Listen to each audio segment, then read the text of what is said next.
દક્ષિણ ગુજરાતમાં દાદરાનગર હવેલી છે, કેન્દ્ર શાસિત પ્રદેશ છે, 72 ગામડાઓ છે. આ 72 ગામડાઓમાં પ્રમુખ સ્વામી મહારાજ ઝૂંપડે ઝૂંપડે જાતે ગયેલા છે. એક એક પરિવાર સાથે બેસીને નિર્વ્યસની કર્યા છે. એ લોકોના સંતાનોને અભ્યાસ કરવા માટે તમારે મોકલવા જોઈએ એવી પ્રેરણાઓ આપી છે. આજે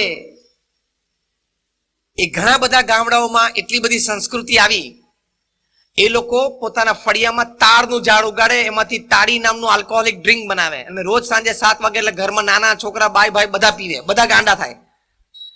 અને કુંભાર લોકો હોય ધારો કે ગામમાં, એ લોકો આ બનાવે આખો દિવસ માટલા, અને પછી રાત્રે તાળી પીવે ગાંડા થાય, પછી એને જ માટલા તોડ નાખે, પછી બીજી દિવસ સવારે બેઠો બેઠો પસ્તાય. એવું થાય. એવી પરિસ્થિતિ. પ્રમુખ સ્વામી મહારાજે ઘરે ઘરે ફરીને વ્યસન મુક્ત કર્યા. આજે તમને આશ્ચર્ય થશે કે 72 માંથી 42 ગામડાઓમાં એક પણ વ્યક્તિ તાળી પીતી નથી. એ લોકોએ પોતાના ઘરમાંથી ફળિયામાંથી તાળનું ઝાડ કાઢી નાખ્યું કે અમારી ભવિષ્યની પેઢીને ખબર ના પડવી જોઈએ કે અમારા બાપ દાદા તાળી પીતા હતા. એ બનાવવાના ચૂલા એ લોકોએ તોડી નાખ્યા. એ લોકોના સંતાનો માટે પ્રમુખ સ્વામી મહારાજે ઉકાઈમાં છાત્રાલય શરૂ કરી. આદિવાસીના વિદ્યાર્થીઓ, અમારા સંતો ગામડે ગામડે ફરીને આઈક્યુ ટેસ્ટ લે અને પછી અમારા છાત્રાલયમાં એ લોકોને પ્રવેશ આપે કે આ છોકરો વિશેષ ભણી શકે એમ છે. માતા પિતાને પરિવારની અનુમતિ લઈને અમે એમને લઈ આવીએ, સંપૂર્ણ ફ્રી ઓફ કોસ્ટ. એ જેટલા વર્ષો ભણે, જેટલું ભણે એ સંપૂર્ણ ફ્રી. આજે એમાંથી કદાચ 150-200 થી પણ વધારે આદિવાસી બાળકો ડોક્ટર, એન્જિનિયર અને ચાર્ટર્ડ એકાઉન્ટન્ટ થયા. આ તો મેં તમને પ્રમુખ સ્વામી મહારાજની એક કહાની કીધી. આવી તો એમના જીવનની સેંકડો કહાની છે. એ કેમ જીવનમાં કાયમ આનંદમાં રહેતા, એનું એક કારણ આ છે કે એમના જીવનમાં એમને પ્રચંડ પુરુષાર્થ નિસ્વાર્થ ભાવે નીતિમત્તાથી કર્યો. અહીંયા આપણે ભુજમાં જ ઉભા છીએ અને 2001માં આપણે અહીંયા ભૂકંપ આવેલો અને ખૂબ તારાજી ભર્યો એ ભૂકંપ હતો અને લાખો લોકો મરેલા. છેક વાંકાનેર થઈને અમદાવાદ સુધી ફોલ્ટ લાઈન ગયેલી. 26મી જાન્યુઆરી 2001 ના દિવસે સવારે 8:45 વાગે તીવ્ર ભૂકંપ આવેલો. પ્રમુખ સ્વામી મહારાજે આદેશ આપ્યો એટલે એ જ દિવસે 150 જેટલા સંતો, અમારા 1000-1500 જેટલા સ્વયંસેવકો બધા અહીંયા ભુજ આવી ગયા. એ જ દિવસે બપોરે અમે રસોડું ચાલુ કર્યું આપણા ભુજ સ્વામિનારાયણ મંદિરે, મુન્દ્રા રોડ ઉપર. અને ત્યાં એ 26મી જાન્યુઆરીએ 17,000 વ્યક્તિઓએ ભોજન લીધું. સ્વામી કે બપોર હમણાં ભોજનનો સમય થશે, લોકોના ઘર પડી ગયા છે, લોકો રાંધશે ક્યાં, પહેલા ભોજન ચાલુ કરો. પ્રમુખ સ્વામી મહારાજે રિપોર્ટ લીધો અને ખબર પડી કે 17,000 લોકો જમ્યા છે. પ્રમુખ સ્વામી મહારાજે કહ્યું કે રસોડું ચાલુ રાખજો. અને આવતા 10 મહિના સુધી 3 ટંક થઈને 85,000 લોકો રોજ આપણા મંદિરે જમતા. પ્રમુખ સ્વામી મહારાજે કહ્યું કે જમાડવાનું ચાલુ રાખજો.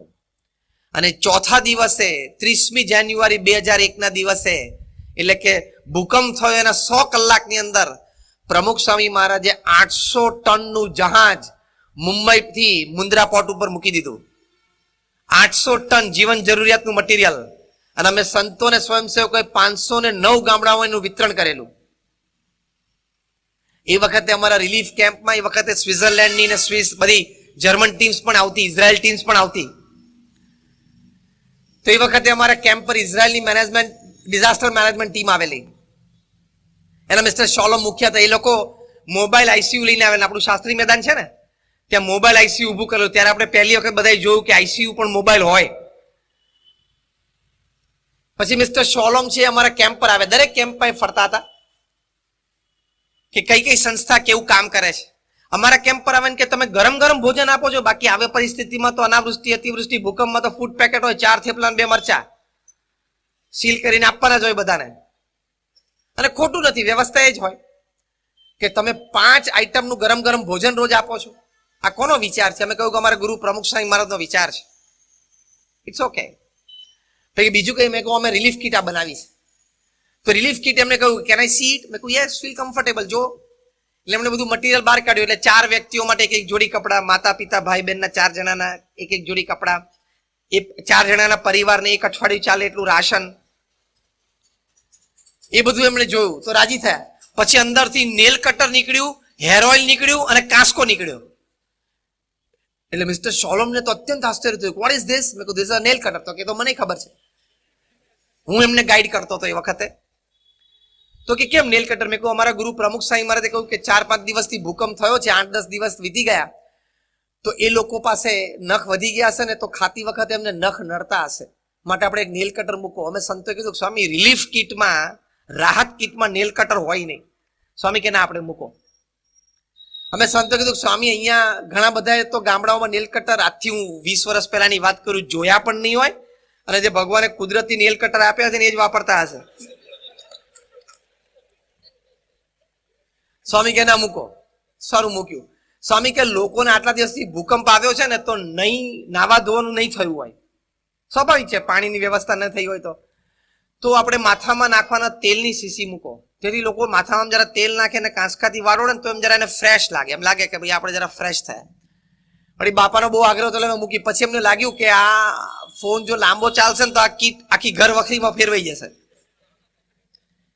તમને આશ્ચર્ય થશે કે 2001માં પ્રમુખ સ્વામી મહારાજની ઉંમર 81 વર્ષની હતી, 81. અને 81 વર્ષની ઉંમરે રોજ પ્રમુખ સ્વામી મહારાજ એ 70 પત્રો વાંચતા અને ઉત્તર આપતા, રોજ 500 વ્યક્તિઓને વ્યક્તિગત મુલાકાત આપતા, 2.5 થી 3 કલાક સંસ્થાકીય વહીવટની મિટિંગોમાં બેસતા, રોજ 40 થી 50 incoming outgoing phone calls attend કરતા, રોજ સાંજે 2 કલાક આવી રીતે સત્સંગ સભામાં બેસતા. આ બધા જ કાર્યક્રમ 8-10 કલાકની પ્રવૃત્તિ પછી રાત્રે એક્ઝેક્ટ 10 વાગે રોજ પ્રમુખ સ્વામી મહારાજ જ્યાં હોય ત્યાંથી ભુજ એમનો ફોન આવે અને રોજ 1 કલાક રિપોર્ટિંગ લે કે આજે શું કર્યું.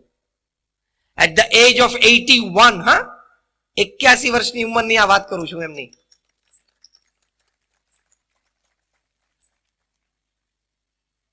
પછી મિસ્ટર સોલમ કે can I see his picture? મેં કીધું યસ. એટલે મેં પ્રમુખ સાંઈ મહારાજનો ફોટોગ્રાફ નહીં કરતો, જોઈ રહ્યા એમની આંખોથી પ્રભાવિત થયા. અને પછી એમણે કહ્યું, થોડા હસ્યા. એટલે મેં કહ્યું કેમ હસ્યા તમે? તો કે તમારે સંતોને નિયમ છે કે તમે વાળ છે માથા પરથી તમે એનું મુંડન કરી નાખો. મેં કહ્યું યસ. તો કે પ્રમુખ સ્વામી મહારાજ? મેં કહ્યું ઓફકોર્સ. કેટલા વર્ષથી એ સંત છે? મેં કહ્યું અત્યારે એમની ઉંમર 81 વર્ષની છે, એમને 17 વર્ષે દીક્ષા લીધી, કદાચ 63-64 વર્ષથી એ સંત છે. તરત ભાવથી મિસ્ટર સોલમ બોલ્યા કે જે વ્યક્તિએ 63-64 વર્ષથી માથામાં તેલ નથી નાખ્યું અને કાંસકો વાપર્યો નથી, એ વ્યક્તિને લોકોને માથામાં તેલ નાખવાની જરૂર છે અને કાંસકો આપવો જોઈએ, એ વિચાર આવે ને એ વ્યક્તિ હૃદયથી મદદ કરવાની ભાવના ધરાવે છે. પછી એને કહ્યું કે we walk from the head, he walks from the heart. એટલે આ ભાવનાથી કહેવાનું. પછી પ્રમુખ સ્વામી મહારાજે 9 ગામ દત્તક લીધા.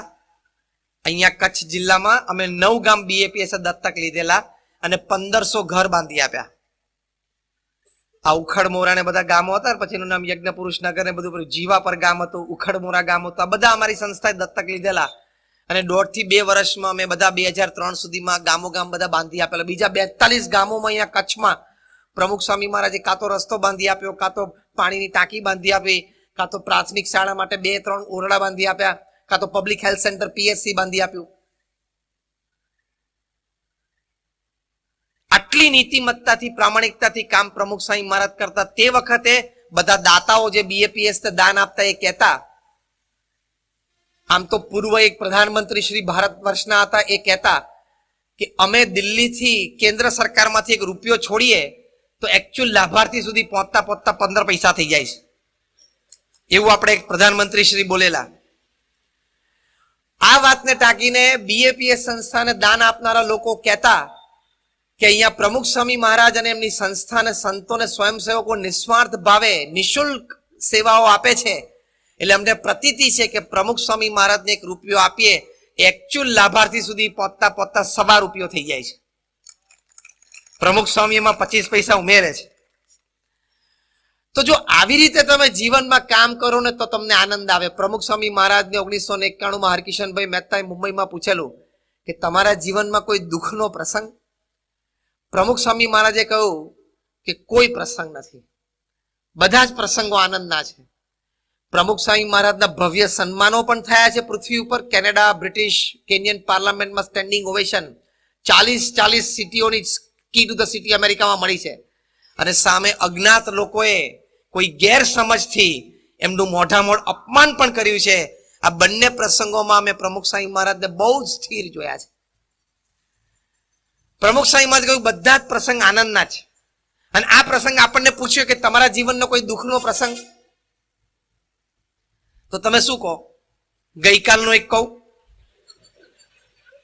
આજ સવારનો એક કહું, છેક આજ સવાર સુધી આવી જાય, ચાલુ વર્તમાન કાળ સુધી આવી જાય. અમુક જણાને તો બિચારાને પ્રસંગ જીવનમાં જે મુખ્ય પ્રસંગ છે ને એ જ દુઃખદાયી બન્યો છે. ખબર પડી? તાલીઓ પરથી ખબર તો પડી ગઈ, તમને બધાને ખબર પડી ગઈ. ઘણા બધાને પૃથ્વી ઉપર જીવનનો જે મુખ્ય પ્રસંગ હોય ને એ જ ભારે દુઃખદાયી થયો છે. એ બધાને એમ છે કે તે દિવસે વળી કેફમાં આવી ગયો, માંડવો બાંધેલો હતો, ઢોલ નગારા વાગતા હતા, શરણાઈઓ વાગતી હતી, એમાં છાતી કાઢીને જે હાર પહેરી લીધો તો એમાં એવો ગળે ઘંટ આવી ગયો છે